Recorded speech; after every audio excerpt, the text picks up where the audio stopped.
हुआ है और क्रोध शुद्ध अंतर्भूति से गुलाटी मार रहा है।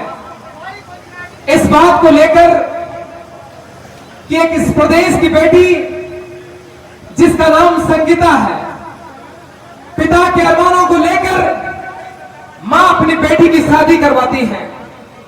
दामाद सरकारी नौकरी वाला है, बेटी घर परिवार में खुशहाली से रहेगी, लेकिन परिवार चलता है, आगे बढ़ाती है, वंश को आगे बढ़ाती है। लेकिन 20 अगस्त की वो रात शायद संगीता के जीवन की नहीं बल्कि उसके परिवार के लिए भी वो काली रात थी। और उसके बाद गांव के लोगों में आमजन में जो आक्रोश था पर युवा नौजवानों के माध्यम से नजर आती है। धरना बड़ी संख्या में लगता है, शासन और प्रशासन के नुमाइंदे अपनी बातों को लेकर आते हैं, मांग पत्र जारी करते हैं, लेकिन विडंबना देखिए, मैं इस हमारे ड्रीमर प्रोजेक्ट का, इस सर्वलाइन सिस्टम का मैं इसे कमजोर कड़ी कह सकता हूं। आलमदा के अंदर एक मीटिंग होती है, आप ही के संसदीय क्षेत्र से हनुमान बेनीवाल कहते हैं कि वर्तमान युवा आक्रोश में जरूर है, लेकिन एक कमी नजर आती है। हमें इस बात से कभी किंतु परंतु सबके सुबह की गुंजाइश नहीं है। हमें यह सोचना है कि न्याय की धारा और वर्तमान की न्यायपालिका हम सब पर जायज ठहरनी चाहिए, चाहे वो सुभाष का परिवार हो और चाहे वो संगीता हो। संगीता के न्याय के लिए कहीं एक पलड़ा संगीता की तरफ है तो कुछ लोग सुभाष की तरफ है, लेकिन हमें इस बात की खूबी को समझना है कि जब वही परिवार के लोग बाहर की तरफ संदिग्ध अवस्था में उसका शव मिलता है तो फिर शक की धाराएं तेज होने लगती है कि ऐसे कैसे हो सकता है। एक मां जिसको ये सब पता है, मैं दिनेश से बातचीत कर रहा था क्योंकि मैं खासतौर से एज ए जर्नलिस्ट मैं सभी लोगों से पूछता रहता हूं, तो मैं जनमत राजस्थान की तरफ से पहुंचा पूर्व संध्या पर, आज धरना था, पूर्व संध्या पर मैं दिनेश से मिल रहा था। उससे पहले भी मैंने इनसे पूछा कि इसे कैसे हो सकता है, तो उन्होंने कहा सर जेठानी का कॉल आता है, जेठानी ने कहा आपकी बहन संगीता और उसने सुसाइड कर लिया है। सदमे वाली बात जरूर है, हमें स्वयं को धक्का लगता है कि एक मां ऐसे कैसे कर सकती है। दो नन्हे उसके बच्चे, छोटे छोटे बच्चे हैं, जो इतनी प्रताड़नाएं झेलने के बाद भी सब कुछ सहन कर रही है। प्रेमिका और पति के अनैतिक संबंध के बारे में वो जानती है, लेकिन उसके बाद उसे पता है सब कुछ भी, लेकिन कहते हैं कि गलियारों के अंदर खासतौर से एक बात गूंजती है कि संगीता को अपने भाई को बताता है कि देखो ऐसा सा हो रहा है। अपने संगीता बहन के मोबाइल में ऐसी तस्वीरें आ रही है तो बहन कहती है कि मुझे अपने टाबरों को पालना है, ये जो कर रहा है उसको करने दो। तो वहां थोड़ा सा शक तेज होता है कि बस ऐसा संभव कैसे है। इतनी हिम्मत वाली लड़की, जज्बे से जो भरी हुई है, जुनून जिसके अंदर माता पिता से पैदा लेकर हुई है, जद्दोजहद की लड़ाई वो अपने परिवार के साथ कर रही है, तो ऐसा संभव कैसे है। तो फिर कह रहा है कि वो अपने बच्चों को पालने के लिए वो सारी प्रताड़नाएं झेलती है, सब कुछ सहन करती है।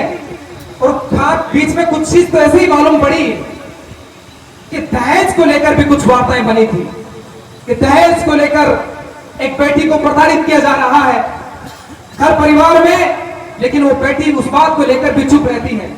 लेकिन आज सिस्टम कितना सा है, तमाम बातें भूल जाइए, हमारा सिस्टम कितना लचर हो सका है, हम तो उसकी बात करते हैं। पहली बार जब धरना लगता है तो हमें लगता है ठीक है प्रशासन के नुमाइंदे नहीं आ रहे, शासन के लोग हमारे बीच आकर गए हैं, चलिए कोई बात नहीं, आज धरना समाप्त हो चुका है। मांग पत्र को लेकर जो मांगे थी कि भाई बच्चों को आर्थिक सहयोग मिलना चाहिए, जो लोग मुजरिम हैं वो सलाखों के पीछे जाना चाहिए और न्याय संगत फैसला हमारी न्यायपालिका की तरफ से आना चाहिए। चलो मांगे मन गई सर। सीकर से सांसद माननीय कॉमरेड साहब हमारे साथ यहाँ पर मौजूद थे, वो आए आकाशवाणी के समक्ष बहुत सी बातें उनके बीच रही। मार्क्सवादी कम्युनिस्ट पार्टी से बहुत के पूर्व विधायक कॉमरेड पेमाराम जी थे। डीएसपी को हम ही भरवा कर भाई ये बातें आप बोलिए, ये चीज आप बोलिए, लेकिन उसके बाद देखिए हम कैसे कल्पना कर सकते हैं कि हम इस बेहतर भारत के भविष्य को, इसकी संकल्पनाओं को बदल देंगे। हमें कैसे संभव होगा? यानी संभव क्या है? आज का नौजवान सड़कों पर भटक रहा है, रोजगार को हृदय मार्ग से, मैं कह रहा हूं ना, पीड़ा से भरा हुआ है। आज का नौजवान सड़कों पर भटक रहा है। ग्रेड 3 की वैकेंसी निकलती है, सरकार के सर पर जो तक नहीं रहती है। मेरा नौजवान सड़क से लेकर संसद तक की आवाज को बुलंद करता है, सर मैं कहां पैदा हो गया हूं। और आज देखिए मेरे देश के नौजवानों को ऐसी नौबत आ गई है कि संगीता को न्याय दिलाने के लिए वापस से धरना स्थल पर लौटना पड़ रहा है। हम कैसे बेहतर भारत की संकल्पनाओं को तेज कर सकते हैं? और बेहतर भारत की संकल्पनाएं बेहतर विचारों को जन्म देने के बाद पैदा होती है। और इसीलिए मैं कह सकता हूं कि समस्त इस ब्रह्मांड के अंदर जो गाथा रची गई है वो सारी विचारों की है। इन्हें गिरा डालो, ये इंसान को हैवान बना देती है, और इन्हें उठा डालो तो ये इंसान को भगवान बना देती है। हमें अपने विचारों की संकल्पनाओं को बेहतर करना है, चाहे वो शासन के नुमाइंदे मेरी बात सुन रहे हैं और चाहे वो प्रशासन के नुमाइंदे मेरी बातों को सुन रहे हैं। हमें न्याय तो करना है। हनुमान बेनीवाल को सुन रहा था मैं, बोला सर श्याम दाम दंड भेद इतना क्यों हो रहा है? नार्को टेस्ट करवाइए, दूध का दूध, पानी का पानी सामने आ जाएगा। भाई सीधी सी बात है, इतना हो हल्ला क्यों करने का? देश के नौजवानों को जो आक्रोश उनके अंदर है, उनकी भावनाओं को समझकर, उनकी भावनाओं को कद्र करने के बाद, चाहे वो देश की प्रदेश की न्यायपालिका हो या हमारे लोग जितने भी जो लोग, चाहे वो शासन के अंदर बैठे हैं, बड़े से बड़े पद के अंदर बैठे हैं, चाहे वो बहन संगीता के लिए इस बार दरवाजा नहीं खटखटाएगी, दरवाजा तोड़कर घर के अंदर घुसने का वादा रखती है। न्याय की आग जो सुलगी है, ये बड़ी चिंगारी इस बार आग के बारूद के गोलों में तब्दील होगी। और निश्चित रूप से मेरा फिर से आप लोगों से अपील है, जो न्याय संगत फैसला होना चाहिए बहन संगीता के पक्ष में, वो होना चाहिए। राजनीति के खेमे से संबंध रखने वाले लोग, और मेरी फिर से हुंकार इस धरना प्रदर्शन के माध्यम से है, खाना पूर्ति से काम नहीं चलना चाहिए। धरने में आए हो तो जब तक धरना चल रहा है पंगत लगाकर धरने में बैठना पड़ेगा, तभी जो आपकी कायाकल्प करने की संभावनाएं और परिकल्पनाएं आप लोग लेकर आए हैं, उसको साझा प्रयास आप लोगों के साथ रहेगा।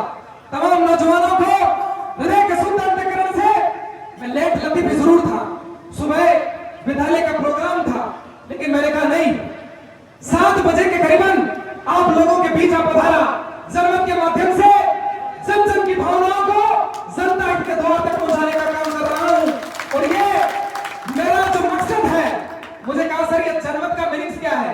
मैंने कहा सर जनमत का मीनिंग्स सीधा संदेश है। जन यानी जनता और मत यानी आवाज, यानी जनता की आवाज को जनता के दरवाजे तक पहुंचाना, यह हमारा परम धर्म रहा है। और यही धर्म को निभाने के लिए मैं सड़कों पर अपने लोगों के बीच निकल पड़ता हूं। माताएं बहने, नारी शक्ति, कितना टाइम हो चुका? 8 बज गए, 8 बजने को है, रात्रि का समय है।